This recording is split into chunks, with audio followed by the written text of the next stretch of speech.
Il y a trop de fonctionnaires flamands dans la fonction publique à Bruxelles. C'est le constat du Conseil d'État qui a annulé l'actuelle répartition d'emplois entre les deux communautés. Du coup, aujourd'hui, le cadre légal d'attribution des postes n'existe plus. Thomas de Bergeyck, Michel Eriks. Contrairement à une idée reçue, on travaille dans la fonction publique et on travaille même beaucoup.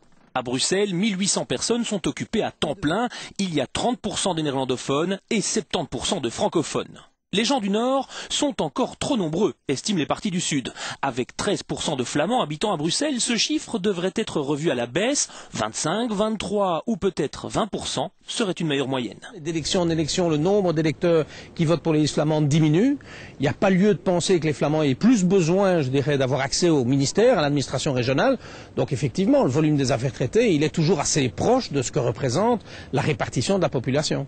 Un récent Conseil d'État vient d'ailleurs de casser la clé de répartition votée par le gouvernement en estimant qu'elle n'est pas conforme à la réalité des dossiers traités. Situation aberrante, les fonctionnaires néerlandophones n'ont pas assez de travail, les autres en ont trop. La secrétaire d'État est attendue au tournant demain en séance plénière du Parlement bruxellois. Le fonctionnaire à Bruxelles, au niveau régional, ne doit pas être lui-même bilingue, mais le service doit être bilingue.